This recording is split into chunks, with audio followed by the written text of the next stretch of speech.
walls. I rushed along and lifted Daniel up, carrying him away from that mirror. Then he cried, "Wallman. Wallman wants me to live with him in the wall. He wants to take me in the wall, but I told him I don't want to." Behind each of the 16 patches of mold were the bones of a small child that had been found curled up inside the wall. My final call as a police dispatcher has scarred me. I could hear a man call from within the house. "Amber, I miss you." So the intruder knew her. I furrowed my brow. "Amber, do you recognize that voice?" I asked, hoping she could identify the intruder. There was silence for a moment before her response. It sounds like my dad." "Why does it sound like my dad?" "Amber," I began. "What did you see?" I was met with silence. "Amber?" Amber began to laugh. "Amber," I said, my voice pleading, a wave of realization crashing down on me. The laughter grew more raucous and less human with every second. Somewhere in the background there was a knocking sound. They'd finally arrived. I asked the only thing I could think at the moment. "Why?" The laughter stopped abruptly as the thing on the phone spoke. It was fun. Home Alone. I set my phone aside and called out my friend's name. There were a couple of seconds of silence before I heard loud footfalls as someone started running through the bottom floor of my house.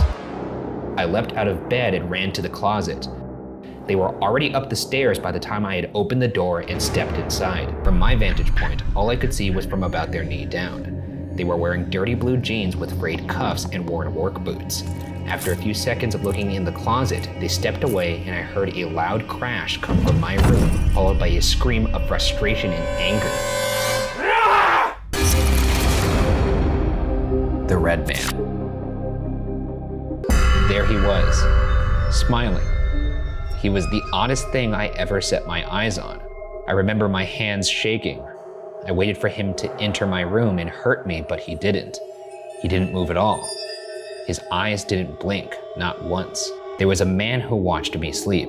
He never moves or blinks. He just stares at me. 2 years passed without seeing him, but I could always feel someone was watching over me. Mom still slept beside me, but I didn't mind. The Red Man watched over her too. Something got my friend. I reach out with one finger and pop the fridge open, and was gagging before I'd even opened the door enough to trigger the interior light. Throwing my arm across my face and burying my nose in the crook of my elbow, I opened the fridge about halfway. Inside, it's top to bottom rotten food. I stepped back after a second, turning away and trying to suppress my urge to vomit. Dust everywhere, except for the track from the door to the nearest side of the bed. The bed itself was terrible. The blankets and pillows were stained a deep yellow, almost black in places. And then there was John, just laying on his back in his bed, a 1,000-yard stare through the ceiling. He didn't even react to me opening the door. Rabbits in the creek. I thought it could be human, but it didn't look like it should be standing upright. Its legs were twisted, like an animal, and it seemed to be having difficulty supporting itself in an upright position. A rabbit had been laid in the bushes, but its ears and most of its scalp had been peeled away. The next was of the same rabbit, but a thin, dark hand was holding it up against the sky. Its limp body hung like something from a nightmare. In the following photos, more rabbits joined the one, each with their ears and scalp removed. Then a cat. Then more cats, then a dog, the yellow lab, then the lion. The passenger. The face of the woman was now visible under the well-lit streetlights of the cross junction. I breathed in sharply as I saw that the whole right side of her face was bright red, covered in peeling burn marks and blistering skin. The wounds looked fresh, as if they were only recently inflicted. I watched in trepidation as she walked directly in front of my car and stood right at the edge of the cliff, her back facing towards me. There was a mild ringing noise in my ears, and my heart was beating out of my chest. The winds were howling, and I held my breath for what would happen next. It all happened so fast that I almost missed it. A flash of lightning struck, followed by the deafening roar of thunder, and then she was gone over the ledge. My boyfriend used to sleepwalk. My boyfriend wasn't in the bed with me, but I didn't hear the clicking, so he wasn't trying to open the door either. I knew he was still in the room with me, not moving, not making any noise, but I knew. I felt him. Something in the instinct part of my brain told me not to move or make any noise. It took another long slice of time to figure out why. On the wall across from the bed, the wall I was facing, something was casting a reflection that wasn't usually there. I peeked out of the bedroom towards the front door. My boyfriend was there. The hand that wasn't turning the doorknob was holding a kitchen knife. Charles, the bear. It was my neighbor again, looking rather cross. "I saw your boy again," is what she said, clearly oblivious to the state I was in. "I thought you would keep a better eye on him." I tried explaining once again that I didn't have a son, but she didn't believe me. What she did do still gives me chills to this very day. She pointed behind me. "He just ran past." "You don't have to lie. Just keep an eye on him." She left, leaving me to face whatever the hell was happening on my own. Clearly I was in a state, and he asked what was wrong, so I told him everything I thought and everything I experienced. Instead of understanding, I got an eye roll. "You're crazy," is what he said. "I got you a little teddy bear, something children play with. If you don't like it, take it back." I wanted to argue and scream at him, but it wouldn't have done any good. Going down. Nothing had changed. Not the number 3 on the LED display, not the time on my phone, not the speed at which I was moving, and not the direction I was going. Nothing changed, except for me. I can't stop thinking about my family. If I die in here, there's only 2 different ways this plays out for them, and both suck absolute shit. Option 1, my body is never found, and my disappearance remains an unsolved mystery forever. My family then spends the rest of their lives wondering what could have possibly happened to me. Or, option 2, somehow my body is found. I'm obviously a disgusting wreck, dehydrated and starved to death, and they have to live with the reality that I died slowly and in agony. God, that would destroy them. But not knowing would destroy them too, I think. The phone stalker. My phone received an airdrop from someone named Lover. I assumed it was Jason being an idiot, but when I opened it, it was a picture of me. A real-time picture of me, standing in front of the big glass door in our kitchen, looking out into our yard. Without losing another moment, I ran to the kitchen and closed the blinds and sprinted around the bottom floor, checking every single lock I could get to. My phone buzzed again. It was a close-up of my face through the kitchen window. I screamed and dropped my phone. A Christmas treat. My wheezing grew in intensity as the uniquely bizarre sight of the twisted family and their true intentions dawned upon me. There was no dinner for me. I was the dinner.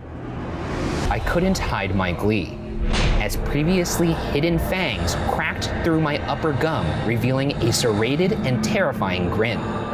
As I rose to my feet, Lucy fainted, and with both hunch and age now gone, I loomed tall and dark before them. I could see in their faces that my countless tales of countries and decades and centuries of existence, now ringed as a warning, realized all too late. Boy, did I eat well that Christmas. Help wanted. I had pictured the back office filled with shiny equipment and scientists in sterile coats. In reality, the place was even filthier than the outside. Equipment showed signs of rust. Every beaker was caked in grime, and the coats of the few scientists I saw, all of them at least in their 70s, were splotched with stains. Unfortunately, the pathogen is pretty nasty stuff. And you got quite the exposure to it a week ago. Sitting in this office, bacteria seeded in the air. When you and the other candidates left our office, you started an outbreak. You, especially, Evan. What with your predisposition to coughing and filling the air with particulates, in a week, everyone in the state under 25 will sound like you, coughing so hard you can't breathe.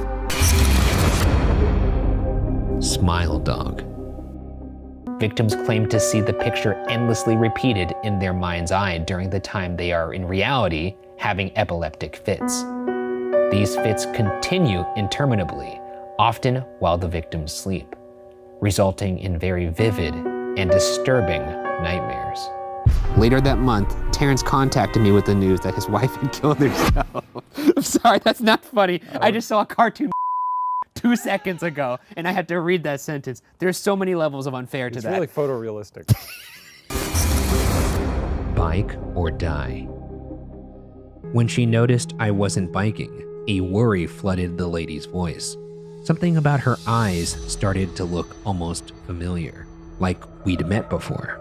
Please, Margot, please start pedaling. Suddenly, an arm shot in from the right side of the frame, holding a gun with a long silencer. I hammered on the door at the end of the hall, and, to my surprise, it was already open. Inside on the ground were a dozen people, tied up and with hoods over their heads and clip-in bike shoes on their feet. Someone is hiding in my house. Sir, are you still in the bathroom? The bathroom? I never told them I was hiding in the bathroom. Sir, are you there? This time, the voice wasn't just coming from my phone. I could hear it on the other side of the door as well. The 911 operator was inside my house. Hearing I was home, I assume, the person in the footage perked up. Then, hands still covering their face, they dropped to their knees. In one smooth, almost robotic motion, they fell to their side and rolled under the bed. Under my bed. They rolled under the bed I am currently lying on, typing on my phone. The devil that lives inside me. Over the next few days, more and more of the lumps sprouted and burst into new ears of various shapes and sizes. I was spotted with them, a chicken pox of new ears. I woke up later that night to the new horrible sensation of teeth biting my eyes. There was a tremendous pressure, sharp objects jabbing into me from the inside. Wait, I begged, please stop. Both orbs popped at once. My mom sent me old home videos. I almost stumbled to the floor as I watched the carnage unfold. My mom stabbed the woman brutally in her left leg, causing her to collapse on the front porch. The toddler rolling down onto the grass, wailing hysterically. The assumed father suddenly became aware of what was happening, and his eyes widened as he yelled something, running to the woman's aid, only to be stabbed in the neck by my mom as he came within arm's reach. The next 2 or 3 minutes were dedicated to my mom stabbing the two of them repeatedly. The fleshy, pulpy, mangled remains at the end of it hardly even human in appearance anymore. The Russian sleep experiment. After 5 days, they started to complain about the circumstances and events that led them to where they were, and started to demonstrate severe paranoia. They stopped talking to each other and began alternately whispering to the microphones and one-way mirrored portholes. Oddly, they all seemed to think they could win the trust of the experimenters by turning over their comrades, the other subjects in captivity with them. We are you. We are the madness that lurks within you all, begging to be free at every moment in your deepest animal mind. We are what you hide from in your beds every night. We are what you sedate into silence and paralysis when you go to the nocturnal haven where we cannot tread. Hell, water. Climate change. That was what had made it all possible. Glaciers cracking and splitting, melting due to the heat, giving us access to vast reservoirs of hydrocarbons that just a decade ago had been completely inaccessible. My jaw dropped as the hole previously occupied by the drill pipe erupted. The bright red liquid I had observed around the rig exploded out like lava from the top of a cinder cone volcano. Higher and higher it rose, a thick column of ruddy fluid, cresting the derrick, going even higher before smashing down. It rained down on the drill floor and splashed my face. I whimpered as I recognized the coppery taste. Kisaragi Station. I called home and asked to be picked up, but neither of my parents seem to know where Kisaragi Station is. They'll look for it on the map so they can come get me. But I'm getting a little scared now. What about the others? Are you the only one who got off the train? I checked online too, and the name Kisaragi Station isn't coming up. I'm waiting for my parents to call while walking along the track. I tried checking town information on iMode, but it gave me a point error or something. I want to go home. Ted, the caver. Then came the hallucinations. I began seeing things in a manner similar to the sounds I was hearing. Just fleeting glimpses of something in the corner of my eye. When I would turn to look, nothing. 2 weeks after we had entered the cave, I began to have nightmares. Extremely lucid nightmares. No specific themes, but the same feeling of terror. Sometimes I was in my house and an intruder was trying to get me, and I couldn't run because I had no legs. Other times, I was in a vat and someone was filling it with syrup-like liquid. Every time I would wake up in a panic, then proceed to stay awake until exhaustion forced me to enter dreamland once again. It was a brutal routine that continued for several days until yesterday, when it reached its climax. One evening, I was walking from the living room to my bedroom when I looked down the hall and saw a dark figure at the end of it. The whirlwind. She stopped to look around her surroundings before whispering to me, "Not just any monster, the monster." I didn't quite know what she was getting at, but I placed a hand on her shoulder. "It can't get you here. You promise?" Her eyes looked trusting. "Promise." I held out my pinky and she offered her own, intertwining it with mine. After I let go, she did too. Her body fell into the darkness of the whirlwind. There she was, not on the slide, somehow on the roof of it. I inched closer. Every part of her body was pinned to the top of the slide. If I moved any closer, I would be directly underneath her. What was left of her anyway. Good boy, Bear. I'd been working with chemicals for a long time, processing samples for various mining companies, and I guess I'd grown kind of complacent. Accidents always happen to other people, right? I wasn't wearing my safety goggles when I tripped on the lab floor. The acidic solution I was carrying sloshed out of my test tube and splashed up across my eyes. My contact lenses softened, the plastic fusing to my exposed sclera. You must have gotten out when that nice hospital worker dropped you off. I'm so sorry. Her voice became a distant hum, a blur of apologies and sympathy. I did not really hear it. There was a noise in the kitchen. I held my breath and trembled as the scratching at the basement door began again.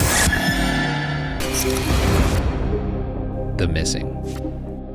Then, through the trees, I saw something move. Ariel? Jordan? The crack of a branch. Then a slow, plodding squash. Was someone pushing something through the mud? I called out again. Hello? Do you need help? Are you looking for... Suddenly the woods lit up as a bolt of lightning cracked down from the inky clouds, striking 50 yards from me, mere feet from where I'd seen the movement. Then, I screamed. It felt like a hook the size of a manhole cover had been driven into my chest and was yanking me up towards the ceiling. My hair, drenched in sweat, hung across my eyes, which failed to adjust to the throbbing light. The searing pain in my chest was an agony unlike any I'd felt before. I felt myself slipping out of consciousness. Before I blacked out, the last thing I saw was my ceiling split apart and a bolt of lightning shoot out of the clouds straight at my chest. The Hat Man. Every so often, he would bring his stick down on the floor and make that horrible sound. But that was the extent of it, nothing else. As time passed and my fear was brought under control a bit, I risked a peek at the man. But the way he was standing next to the television prevented enough light from reaching his face. What I did notice, however, was that Sarah had been crying. Soft sobs shook her chest as she sat staring at the Hat Man. None of it made any sense to me, but as long as I wasn't being torn apart, I was somewhat fine with letting the unnatural events unfold around me. Time flowed like molasses, thick and slow. Hours crawled by at a snail's pace. I turned to comfort Sarah but realized I couldn't. She was slumped over on the bed, and somehow, even without checking her pulse, I knew that she was dead. The disappearing cat. Every day when I woke up, there were more flies than the day before. They were crawling on the walls, the floor, the ceiling. At first, they just flew around at random, forming small swarms here and there. I couldn't shoo them out anymore, and swatting them would have been a full-time job. I invested a lot in flypaper, but it didn't seem to matter. No matter how many flies I managed to kill, there would be even more the next day. A small swarm of flies started hovering above her head, their buzzing harmonizing with the growls. I was paralyzed by the sight of Elsie. Her skin began to bubble and twitch. She was melting and reforming, growing larger, her growls getting deeper. Movie night. As I waved, I looked at the screen and froze yet again. The me on the screen was unmoving. My hand lowered slowly as it dawned on me that this wasn't live. How is that possible? In a rapid motion, the hooded figure slashed the blade through the neck of my on-screen doppelganger. I gasped audibly, my hand unconsciously reaching for my neck. My fingers brushed against my intact skin as I watched in a trance. The smile never left my face. Even as blood began to pour from the wound, it gave me chills. The mannequins. It ended with me locking her up in our bedroom and deciding to take those mannequins back out to the woods. I carried them, 2 at a time, tucked under each arm as I trudged all the way back to the clearing. Then back again, and again. Each time she screamed at me from the bedroom, told me how insane I was acting, asking me why I was so against the idea of her being with those mannequins. Yeah, that's what she said, that she wanted to be with them. Not that she wanted to play with them, as insane as even that would have been. It wasn't walking. My wife was. She had somehow squeezed her way inside the mannequin and was wearing it like a skin suit. I saw her eye in the shattered half of its face, wildly rolling around in its socket. And this time, I did scream. The mime. Fuck off. His expression instantly changed at that. He looked sad, almost, but it was frighteningly disingenuous, like he was putting on a show. His face fell, and he brought his hand up to wipe off a non-existent tear. I watched in stunned silence as he then proceeded to climb the railing of the stairs and jump before I could so much as open my mouth. I screamed and quickly bent over the stairs to see what the fuck happened. He was sprawled on the ground 6 floors down, limbs twisted at odd angles and lying in a pool of blood. I must have spent almost a minute just staring at his lifeless body, wondering what the fuck just happened. At the back of my mind, I knew that I had to call the cops or something, but I was far too shocked to even move. It was a tingling sensation in my spine that brought me back to reality. The strange feeling of being watched, like thousands of ants running down your back. I looked up at the stairs above me, and I kid you not, son, there he was. That fucking mime, looking at his own dead body with this shocked expression on his face.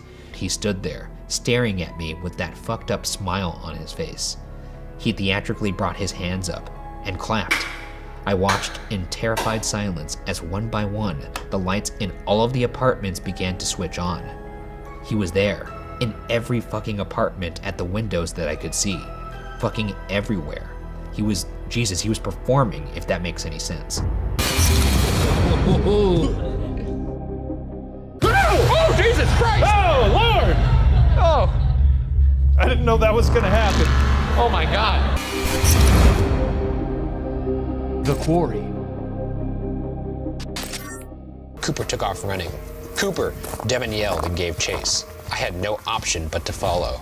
I felt my heartbeat in my throat as we cut through the trees, branches seemingly reaching for my eyes to blind me, logs appearing out of nowhere to trip me. Still, I fought through, making sure to keep Devin in my vision. If I lost him... Suddenly, he stopped, frozen and ice white. I looked around, but there was no sign of Cooper. Then I looked down at what halted Devin in his tracks. Slumped against a tree was Jason, staring up at us with no lower jaw. I looked around the woods. It felt like the whole forest was churning with activity, as if I was trying to make out a school of sharks through choppy water. I sensed a threat, but I couldn't see it. What would I do even if I could? So, are you scared?